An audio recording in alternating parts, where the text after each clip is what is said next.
안녕하세요.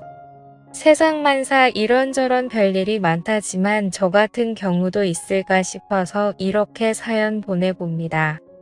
막상 정말 어떤 말부터 시작해야 될지 모르겠네요. 일단 먼저 제 이야기 하자면 저는 올해 30대 초반의 남자입니다. 제 나이대의 남자가 그렇듯 저도 정말 진지하게 결혼하고 싶었고 그렇게 결혼 전제로 만나던 여자 있었습니다. 그녀 친구의 소개받아서 만났던 여자였고 그 여자친구와 3년 정도 연애했습니다. 3년의 연애 기간 동안 사귀면서 초반에는 순탄하지만 않았는데 연애하는 동안에 한 번 헤어진 적도 있었습니다. 여친이 저를 만날 때 취준생이었죠. 취업을 정말 하고 싶어 했으나 그때마다 낙방하여 1년 동안의 기간 동안 히스테리가 너무 심하였습니다. 자신이 낙방하여 화가 나는 부분에 대한 것들 저에게 화내고 욕성하며 풀었거든요. 저도 처음에 어느 정도 이해하고 받아줬습니다. 오죽하면 낙방하는 날만 되면 제가 눈치 너무 보고 있던 게 느껴졌는지 여친이 저한테 우리 그냥 잠시 동안 서로 각자의 시간 좀 가져보자며 저랑 어울릴 시간 동안 지금 일에 집중해서 취업부터 해야 할 것 같다며 서로 그렇게 헤어졌었습니다. 그만큼 여친이 성격이 좀 있는 편이었습니다. 그렇게 여친과 헤어진 지 얼마 지나지 않아 여친이 대기업에 취직하게 되었고 취직하자마자 저한테 연락 와서 그동안 자기 때문에 정말 미안했다며 밥 한 번 같이 먹고 싶다라는 말에 다시 만나게 되었습니다.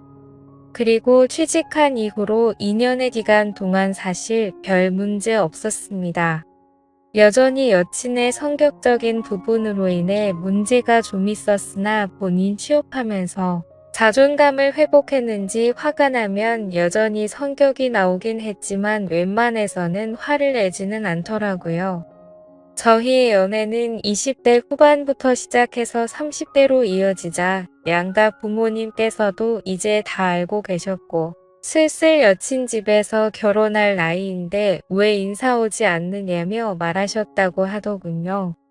제가 아직 능력이 부족해서 집을 살 형편이 안 되어 말 못 꺼냈다고 말하니 여친이 저보고 사회초년생 주제에 무슨 집이냐며 다 늙어서 결혼할 거야 라는 말에 저도 납득하고 인사드리러 갔습니다. 그런데 처음 보자마자 장인어른은 자신의 재산은 다 필요가 없다며 무남동녀 외동딸이라 어차피 줄 데가 없으니 결혼할 때 자가로 가지고 있는 아파트가 있는데 거기서 일단 살라고 하시더군요. 장인어른은 대기업 회사원으로서 일하시다 은퇴하시고 고문으로 일하고 계신다고 들었습니다. 재산이 그렇게 막 부자까지 아니더라도 집은 2채 정도 가지고 계신다고 하더군요. 그리고 장모님은 평생을 전업주부로 사셨다고 들었습니다. 사실 저희 집 형편은 아내 집에 비해서 그렇게 넉넉한 편이 아니라서 제가 결혼하는 비용도 겨우 마련할 정도였죠.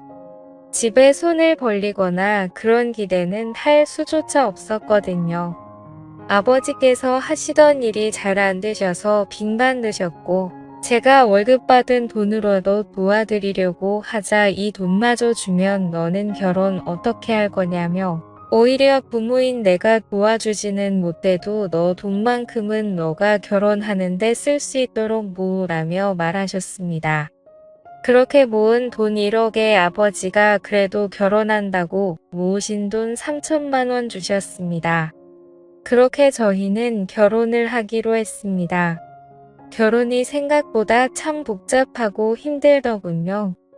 아내와 저는 결혼 예식장부터 예물 신혼여행까지 많이 다니며 알아보는 과정 중에 의견 차이로 사소한 다툼이 좀 많았습니다.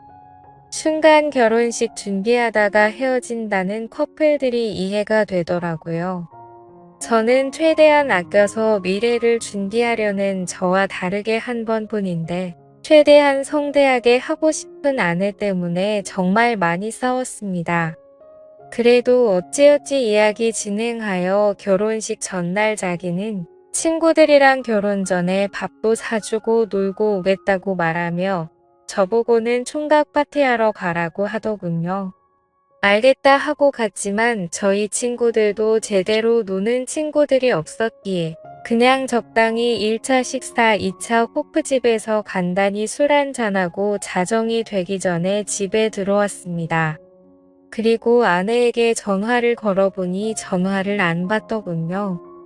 한참 연락하니 그제서야 시끄러운 곳에서 전화 받으며 오늘 같은 날 적어도 마음 편히 놀게 해줘야 하는 거 아니냐며 왜 이리 계속 연락하냐며 성질을 내더군요. 언제 들어갈 거냐는 말에 술이 취한 목소리로 놀 만큼 놀다 갈 거라며 걱정 말하면서 끈더군요. 밤이 늦어질수록 그런 게 신경 쓰이기도 했으나 그 뒤로 연락도 안 받고 결국 저도 포기하고 잠자리에 들었습니다.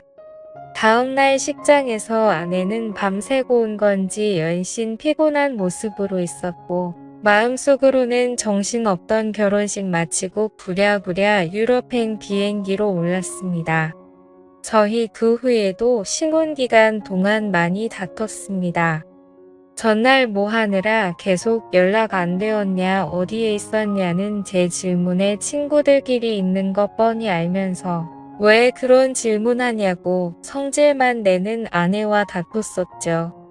결국 해외까지 와서 이렇게 싸우는 건 아니다 싶어서 그냥 제가 사과했습니다.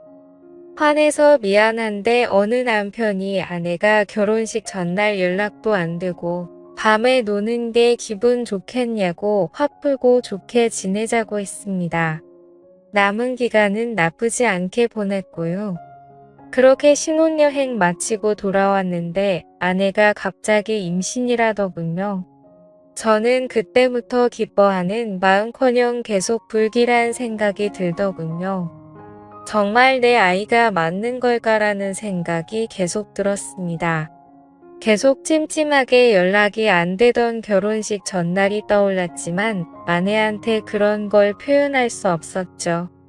아내는 임신한 걸 가지고 대단한 유세처럼 저에게 다시 히스테리를 부리며 입덧으로 인해 저를 그냥 노예처럼 부리려고 했고 저는 그런 아내에게 맞춰주면서도 마음속의 불안감 때문에 점점 저도 미쳐버릴 것 같더군요. 결국 이 찜찜한 불안감 때문에 아내의 뒷조사를 하기 시작했습니다. 아내는 자기 자신의 영역에 대해서 철두철미한 스타일입니다. 자기 물건 건드리는 것도 싫어했고 자신의 폰 보는 것도 싫어했기에 항상 폰에 비밀번호가 걸려 있었고 그걸 알아내기 위해 정말 티 안 나게 한 달 넘게 곁눈질로 봐서 알아냈고 아내는 잠귀가 밝은 편이라 제가 잠자는 도중에 조금만 움직여도 깨는 편이었습니다. 의심도 많아서 제가 자기를 의심하는 걸 눈치채기라도 해서 만약 제 불안한 생각이 틀렸을 때는 엄청 난리치게 안 봐도 뻔히 보였던 터라 저는 더욱 조심스러웠지만 다른 것도 아니고 임신에 관해서는 필히 확인해보고 싶었습니다. 그래서 기회를 노리고 있었는데 아내가 주말 점심시간쯤 낮잠을 잔다며 방에 들어갔는데 피곤했는지 휴대폰을 거실 소파에 그대로 놔두고 정신없이 들어가더군요. 그렇게 아내가 잠자는 동안 핸드폰을 열어볼 수 있게 되었습니다. 정말 무슨 첩보 영화 남자 주인공처럼요. 이렇게 여러 번 휴대폰 하나하나 카톡에 있는 대화를 보는데 저는 제발 제 불안한 생각이 간절하게 틀리길 바랐었습니다. 카톡 대화 내용을 살펴보니 아내의 전남친과 대화한 내용이 있었고 둘의 대화 내용에는 전남친이 말하길 어제 오랜만에 좋았다고 결혼식은 잘했냐? 며 대화를 나누다가 아내가 갑자기 임신 이야기를 전남친에게 말하자 전남친은 말하길 그거 혹시 내 아이 아니지? 라고 남겨져 있더군요. 아내는 그 말을 몰라 설령 네 아이가 맞더라도 아이 낳으면 지금 신랑 아이지라며 제 이름을 적어놨더군요. 전 남친은 당황했는지 네가 안전하다고 했잖아라는 말에 답변에 안전하겠지. 누구인지 티 안 나잖아. 꽤 스릴 있다며라고 대화를 주고받았습니다. 그 이후로도 주기적으로 한 번씩 만났는지 오늘 볼래? 어디 모텔에 먼저 가 있어? 등의 대화들이 남겨져 있었습니다. 순간 저는 정말 배신감과 분노에 온몸이 떨려왔고 저는 그걸 다 보고 나서 들은 생각은 저 아이가 그냥 제 아이가 아니었으면 하는 마음이었습니다. 그렇게 아내의 대화 내역들 전부 제 핸드폰으로 다 캡처했으며 일단 아무 일 없는 듯이 놔둔 채로 변호사님을 찾아갔습니다. 변호사님께 상황에 대한 이야기를 말씀드리고 상담을 받아보니 이 정도 증거를 확보하셨으면 이혼 사유로 충분히 해당된다고 합니다. 그리고 증거는 많을수록 좋으니 지금보다 더 구할 수 있으면 최대한 구해 놓으라고 하시네요. 그렇게 지옥 같은 시간을 감내하며 한동안 증거들을 모은 다음 장인어른 집에 가게 된 날 다 터뜨려 버렸습니다. 아내의 대화 내역부터 시작해서 바람피는 상대의 사진을 들이밀며 저는 말했습니다. 장인어른과 장모님도 아시는 이 사람이랑 바람을 피웠고 뱃속의 아이도 제 아이가 아닐 수도 있다고요.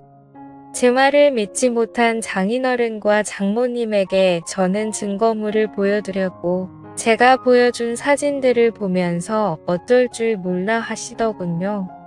그리고 옆을 쳐다보니 아내는 부끄러운지 얼굴이 시뻘개져서 저한테 달려들며 욕하며 제 폰을 뺏으려 했습니다.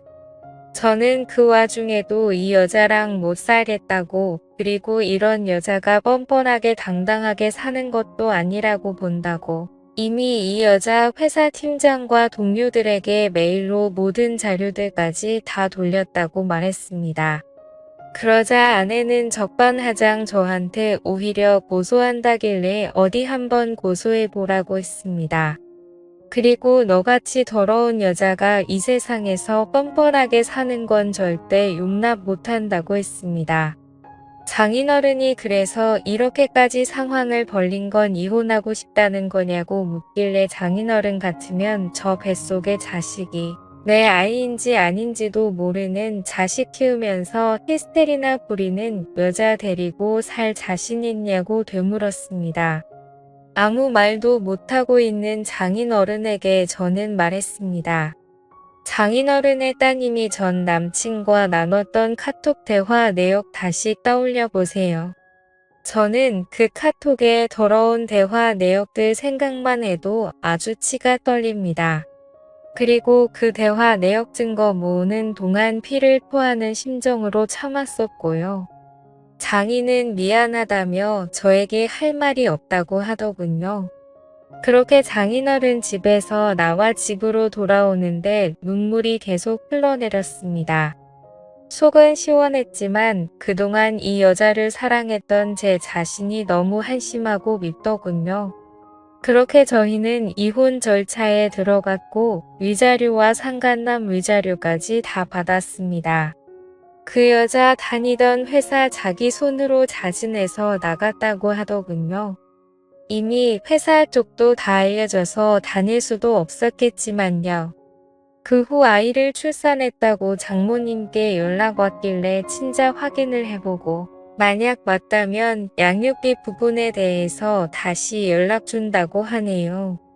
전화 끊는 순간 제 아이였을 거라 생각하고 아내에게 노예처럼 살며 사다 바친 음식들이나 제 생활들이 어렴풋이 떠오르더군요. 아무튼 그렇게 아이의 머리카락을 채취하여 저와의 친자 관계를 확인하였습니다. 며칠 후 친자 검사 결과서를 보고 한참 어이없이 웃었습니다. 제 아이가 아니었던 거죠. 저는 그래도 한때 사랑했던 그 여자에게 문자로 말했습니다. 이제 전 남친이라는 자식에게 찾아가서 돈 달라고 하라고. 이제 2번 다시는 나 찾지도 연락할 생각도 하지 말라고 욕을 잔뜩 적어서 보냈습니다. 그렇게 시간이 흘러 그 일이 있었던 지도 벌써 3년이 지났네요. 요즘 유튜브 채널에서 여러 가지 사연들을 보면서도 문득 그때 생각이 들어서 감정이입이 제대로 되더라고요. 결론적으로는 그 이후로 결혼 안 하고 살아가는 게 잘하고 있는 것 같다는 생각이 드네요. 지금까지 제 사연을 들어주셔서 감사드려요.